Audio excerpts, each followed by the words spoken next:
Hi students, it's Arthur, and this module is on emotional intelligence and pathway U. Emotional intelligence, the assignments, and pathway U, the assignments that go together here. Really, there's two aspects of it. The first of which is you're going to watch a video by Dr. Travis Bradbury. He did a great TEDx talk. And then you're going to take an emotional intelligence quiz from Truity. And you need to take a screenshot of the results of that EQ test. There will be a couple of questions, reflection questions that go along with the emotional intelligence piece as well. For Pathway U, you're going to log in, create an account, log in, and then take the assessments there and download the PDFs as well. And then you'll need to submit all of this information to complete the assignment. So with respect to that, there's the rubric that's here as well. You need to make sure that the submissions for the screenshots are accurate, and then you do follow and answer the questions that are required in the assignment. So, and that's what those two screenshots will look like. So let's jump into the presentation. So emotional intelligence. Emotional intelligence is your ability to recognize and understand your emotions and yourself and others. And then it's also your ability to use this awareness to manage your behavior and relationships. All of this in a positive way. And one of the things we talk about with this is trying to understand the difference between emotional intelligence, or EQ, and IQ, or intelligence, your intelligence quotients. And your intelligence is your ability to learn. And it's the same, when you're 15 or 50. It doesn't mean how much you know, it's your ability to learn. Conversely, emotional intelligence is a flexible set of skills that can be acquired and improved with practice. EQ is also part of what makes you you. So combined with your personality, these three elements come together to kind of make who you are. And then now let's think about the workplace and how this can be applied. So why is it important in the workplace? Emotional intelligence is a key component for managing self-care. It allows us to manage our stress. It allows us to be self-aware. It allows us to kind of feel and appreciate where we are health-wise and take care of that. And also it's a key component of how we communicate with others. It includes empathy, our ability to be resilient in difficult situations. It helps us make the best decisions for ourselves. And it's obviously a key component in managing our relationships. In the workplace, interestingly enough, EQ can reliably tell us which people are more likely to be successful in the workplace. And IQ is not a good predictor of how successful a person will be. So based on these statistics from Talent Smart, 90% of top performers have a high emotional intelligence. And people with average IQ but a high level of emotional intelligence will routinely outperform those with higher IQs 70% of the time. So you can see very, very easily here using these statistics how important it can be in the workplace. And it's not just what you know, but it's how you build relationships, how you manage those relationships in the workplace, and personally too, of course. So there are three critical skills that contribute to a leader's ability to lead effectively. Effective leaders have technical skills. These include knowing the business, market, and competition, as well as things like computer skills. The next area or the second component of leadership is cognitive skills. And these include the ability to reason analytically and to think strategically. And honestly, this is usually the lens by which people are promoted. Business metrics are routinely focused on these areas. However, the final component of leadership is emotional intelligence. And these includes like the soft skills, the human skills you might call them. EQ is at least two times more important than technical and cognitive skills for jobs at all levels. Of all the people in leadership positions, however, whose careers get derailed, 3 out of 4 are derailed for reasons related to EQ. And as we talked about before, up to 90% of your success as a leader is not determined by your academic standing or IQ, but based on your emotional intelligence. So what is EI in practice? EI in practice is utilizing your emotions to determine the right response at the right time with the right person. It's not about being nice. It's not about suppressing who you are or your emotions. It's also not the opposite, though, letting your emotions kind of run freely and using that as an excuse. So we really want to make sure that we're using it in a way to help us perform better. Dr. Damasio, who's a professor at USC, has done some research, and he posited the question, is it possible to make a decision without emotion? And I usually ask this question in class, and most of the students say that it is not, but a few students do say it is possible. But in his research, Dr. Damasio reasoned that, he said, without emotion, to be able to reason without emotion is neurologically impossible. Even those that say, I'm using facts, whatever it is, they definitely still have an element of emotion that kind of feeds into that. Particularly when we look at two sets of facts that might tell us two different things, that's when emotion really comes into play. The good news is that emotional intelligence can be developed. So basically what we can do is use our feelings to think before we act. We can also use our emotional intelligence to change people's responses to feelings based on how we interact with them. And these can have a very positive impact on one-on-one relationships as well as team relationships. And it's clear that new behavior that focuses on or builds on your emotional intelligence can have a really strong impact on job performance. The problem is that soft skills are not rewarded as aggressively as the hard results. Training is limited, if it's even offered at all, in soft skills, even at school. In fact, we focus on the technical aspects and the cognitive skills, not so much the personal or interpersonal skills.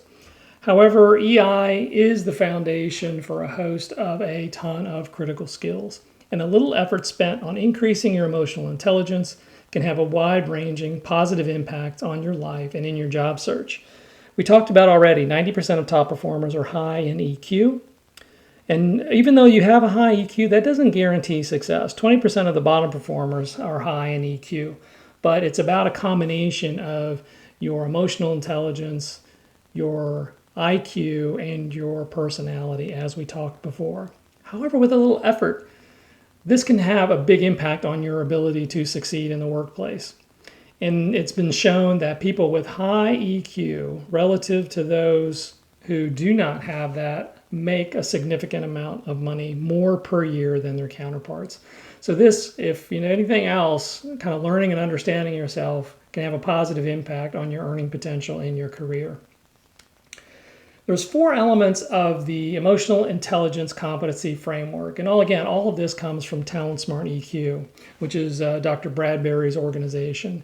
And there are 4 components of emotional intelligence. So it's personal competence and social competence coupled together with kind of what I see and what I do. So self-awareness is about understanding yourself. And this is a foundational skill. And when you have it, self-awareness makes the other EI skills much easier to access and use. As your self-awareness increases, so does your satisfaction with life. An important part of being self-aware is knowing your strengths and weaknesses. Research shows that successful people know their strengths and use them to the full extent and know how they impact other people. Some strategies for this: observe how your actions and words have an impact on other people. Visit your values. Make sure you think before you speak. Know who and what pushes your buttons and try to manage those situations to the best of your ability. Stop and ask yourself, why you do the things you do. And a thing that you can do is really seek out a trusted friend or colleague or a mentor to have some kind of heart-to-heart conversations about how you manage certain situations and how you might manage them better in the future. The next area is self-management, knowing how to manage your emotions and behaviors. This is about what happens when you act or don't act. This is not about being robotic or unemotional. In fact, it's quite opposite. But success comes to those who can put their needs on hold and continually manage their tendencies. So self-management is about self-control, trustworthiness, conscientiousness, adaptability, an orientation for achievement, and initiative. And so, it's really not about, again, being robotic, but it's about managing your emotions in the right way.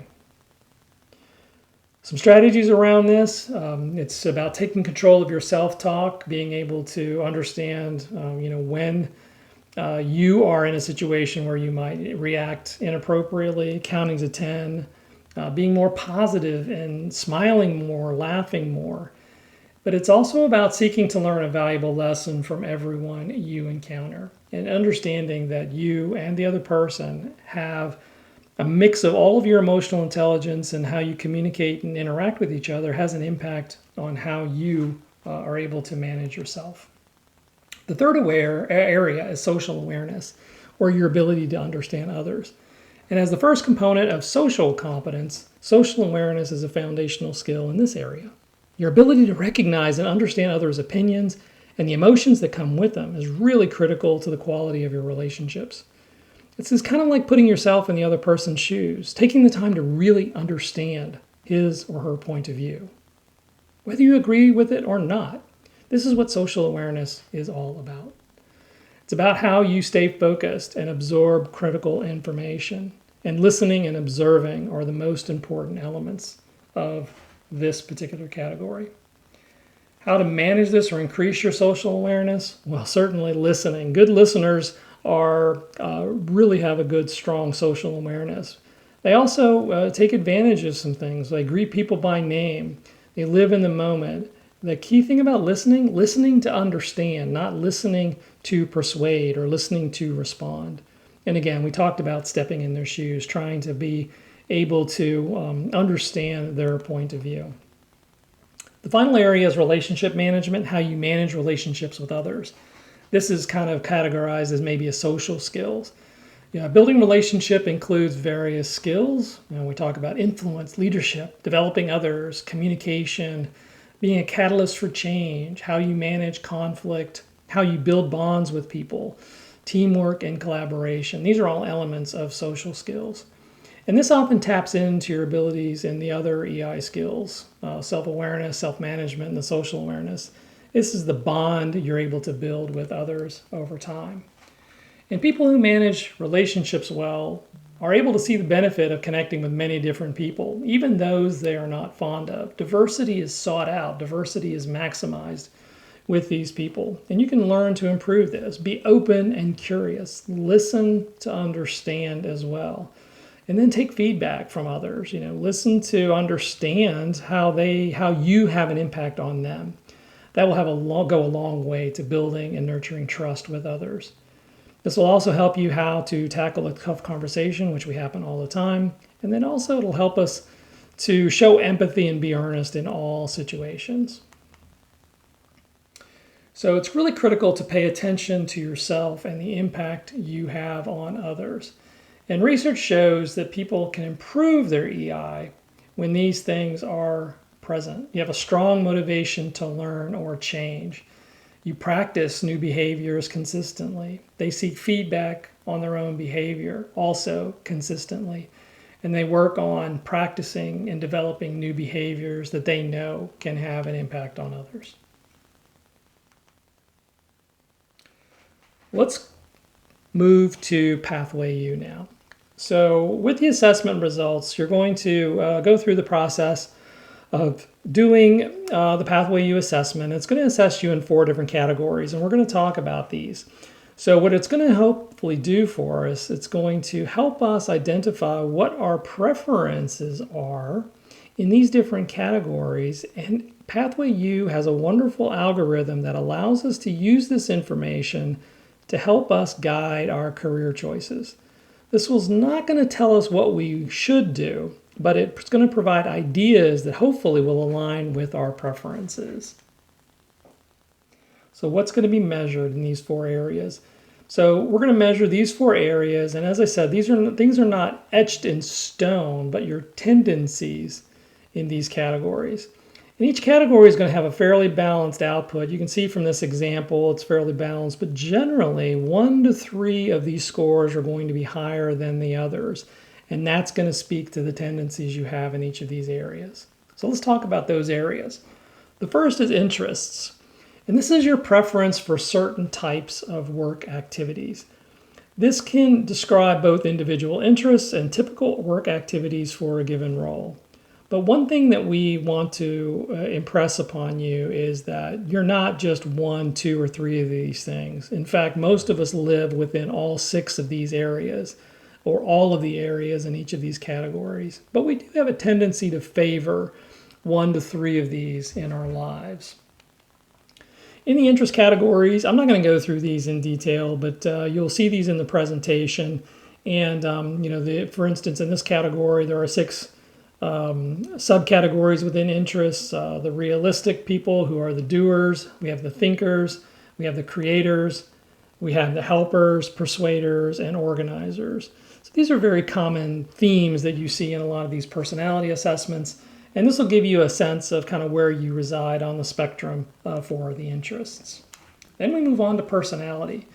These are not going to not only help you understand yourself better, but also how to deal with other people if you can recognize where they are on each of the scales in this area. So it allows us to explore our own thoughts and feelings, but also allows us to interact with others if we can understand where they are coming from as well. And these are the categories within personality. So again, we don't have a strong tendency to any one of these in particular, but more likely a blend of all of these. And these are typically described as scales and describe the degree in which we fit into each category. And then we're going to take a look at the definitions here. Obviously, you can see these for the categories to see kind of where you reside in this personality area. The third area is values. And values are things that you care about. They indicate what is going to be priorities for you in your career. And knowing your values and having them prominent in your decision making will hopefully allow for a more fulfilling and purposeful career. And this category might reflect more on your overall job satisfaction than others. So this is an area within Pathway U you may want to be particularly focused on. And these are the categories that are here. So we talk about achievement, your ability to work independently, your ability to manage relationships, the kind of working conditions you prefer. So all of these things will have an influence on your scores in the value categories. The final category is workplace preferences. These are work environments you are likely to be drawn to. And these can be both individual preferences and organizational cultural issues or cultural preferences. And these relate to excellence, the principles of the organization, collaboration, innovation, how recognition is shared within an organization and what you look for in terms of recognition, and the stability of the work environment. High stress, high pace, calm environment, low conflict, those kinds of things. And ultimately what it comes out to, it's going to come out with a report that's going to look like this. And it's going to allow you to then click on career matches, as you can see on this particular screen. And based on the output of my unique characteristics, this is what this looks like. And this is an example from my own assessment. And this then talks about what type of careers I might enjoy the most. So you can kind of follow along in the exact same way and see what kind of career matches will fit your profile the best. So through this, one of the subject matters, and as you start to drill down, one of the areas that came up really strong in my area was education, believe it or not. And this list shows potential matches, but again, it's not meant to be a this or that process. And you can click on the careers link in here to actually do a deep dive into each of these particular categories. And once you do that, it's going to start to pull up some different types of roles that you potentially match to. And then you can also filter then the results by certain categories that's circled here on the left side of that particular screenshot. And then you can do a deep dive into the particular jobs. It'll have sort of a mock, not a mock, but an example job description or a rough job description about that particular position. And then a few things it'll cover. It's what the job outlook looks like, what education is required for these roles. Again, a little bit of a job description and the typical salary that you would earn in these types of positions. So as a final summary for Pathway U, you can use this output to help you research potential career options outside or adjacent to what you maybe already have considered. You'll be able to use the careers and descriptions examples to determine how they look to you, and also maybe it'll open up your eyes to other positions or other opportunities that maybe you haven't thought about before. And then also think about how the assessment either validated your choices or think about what it means if the assessment points you in another direction. Think about how you ended up where you are today with your decision making, and maybe you had external influences that pushed you into a direction that maybe you aren't comfortable with. Coming back to this, final slide, your degree is not a destination, it's a launch point. So make sure that you always think about you, yourself, and what your interests are, and use these tools to help drive that decision-making process. Thank you very much.